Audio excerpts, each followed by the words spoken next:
YSRCP BC నేతలపై కూటమి ప్రభుత్వం కుట్రలు చేస్తోంది. ఈ మేరకు ఎక్స్క్లూజివ్ విజువల్స్ను బయటపెట్టారు మాజీ మంత్రి జోగి రమేష్. తన కుటుంబ వ్యవహారాలను రాజకీయం చేస్తున్నారని కూటమి సర్కార్పై ఆగ్రహం వ్యక్తం చేశారు. టీడీపీ ఎమ్మెల్యే వసంత కృష్ణప్రసాద్ ఆఫీస్కు జోగి రమేష్ వియ్యంకుడు కోడలు వెళ్లిన దృశ్యాలను మీడియాకు విడుదల చేశారు. జోగి రమేష్ వియ్యంకుడు కోడల్ని అడ్డుపెట్టుకుని టీడీపీ రాజకీయం చేస్తోందని ఆగ్రహం వ్యక్తం చేశారు. ఇద్దరి జీవితాలు అంటే రాజీవ్ మేఘన సంబంధించిన విషయాలని ఒక మాట ఆ పాప చెప్తే దానిని చిలవలు పలవలుగా ఫేక్ వీడియోలు, ఫేక్ ఆడియోలు ఏఐ ద్వారా సృష్టించి ఈ విధంగా చేయటం మీకు న్యాయమా అని అడుగుతా ఉన్నా. జోగి రమేష్ని మానసికంగా శోభకి గురి చేయాలా, ఇతను గొంతు నొక్కేయాలా, జైల్లో పెట్టినా సరే 83 రోజుల్లో జైల్లో పెట్టినా సరే ఆ జైల్లో పెట్టిన తర్వాత ఇంటి మీద దాడి చేసినా, యాసిడ్ దాడి చేసినా, బాంబులు వేసినా సరే ఇతని నోరు అదుపులో ఉండట్లేదు.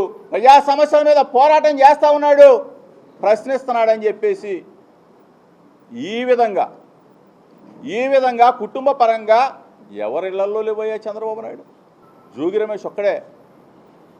బలహీన వర్గాల్లో బలమైన వాడు ఈ వీడి గొంతు నొక్కితే బీసీలందరూ అణగదొక్కబడతారని చెప్పేసి ఒక కుట్ర కోణంలో ఈ రోజుకి చెప్తా ఉన్నా. మేఘన నా కూతురుతో సమానం. రాజు మేఘన ఒకటవ్వాలనే ఈనాటికి కోరుకుంటాం. అది ప్రయత్నించాల్సింది పోయి క్యాంప్ ఆఫీస్కు ఫోన్లు చేసి పిలిపిస్తారా? రాష్ట్రంలో సమస్యలు లేవా? రాష్ట్రంలో ఇంకా సమస్యలు లేవా? చంద్రబాబు నాయుడు గారు ఇంత కుట్రలు అవసరమా అని చెప్పి అడుగుతా ఉన్నా. కృష్ణప్రసాద్ అంటాడు నేను రాజీ చేయడానికి చూశాను, లేకపోతే అది చేయడం. దయచేసి నీకు దండం పెట్టి చెబుతా ఉన్నా, ఇటువంటి తప్పుడు పనులు మానుకో, తప్పుడు చేష్టలు మానుకో. నువ్వు చేసిందేంటో, నీ దుర్మార్గం ఏంటో, నీ ఆఫీస్కి వచ్చిన తర్వాత నీ ఆఫీస్ నుంచి ఎక్కడికి వెళ్ళారో, ఎఫ్ఐఆర్ ఎట్లా కట్టారో, ఏ విధంగా నువ్వు దుర్మార్గానికి ఒడిగట్టావో ఒకే ఒక్క వీడియో సాక్షి.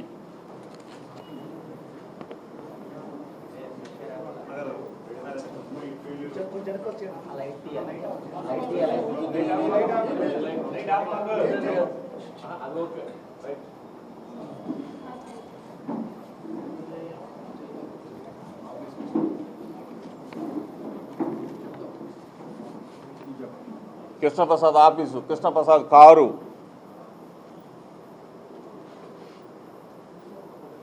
వాళ్ళు నా కుటుంబ సభ్యులే. ఇంతకన్నా నిదర్శనం ఇంకేమన్నా కావాలా అని అడుగుతా ఉన్నా. ఇంత దిగజారుడు రాజకీయం అవసరమా? ఇంత కుటుంబాల్లో కలహాలు పెట్టి, చిచ్చులు పెట్టి, ఫేక్ వీడియోలు, ఫేక్ ఆడియోలు, ఏ డ్రామాలు అవసరమా అని చెప్పి అడుగుతా ఉన్నా. బలమైన లీడర్ జగన్మోహన్ రెడ్డి గారి నాయకత్వంలో, దమ్మున్న లీడర్ జగన్మోహన్ రెడ్డి గారి నాయకత్వంలో పనిచేస్తూ ఉన్నాం. మాట తప్పడు, మడమ తెప్పడు. రాజశేఖర్ రెడ్డి గారి శిష్యుడిగా చెప్తా ఉన్నా, రాజశేఖర్ రెడ్డి గారి అనుచరుడిగా చెప్తా ఉన్నా. నా గొంతు నొక్కలేరు.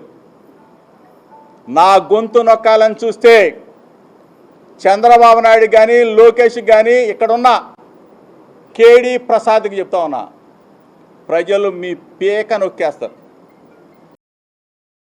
మరిన్ని అప్డేట్స్ కోసం ఛానల్ను సబ్స్క్రైబ్ చేయండి. నోటిఫికేషన్స్ కోసం బెల్ ఐకాన్ పై క్లిక్ చేయండి.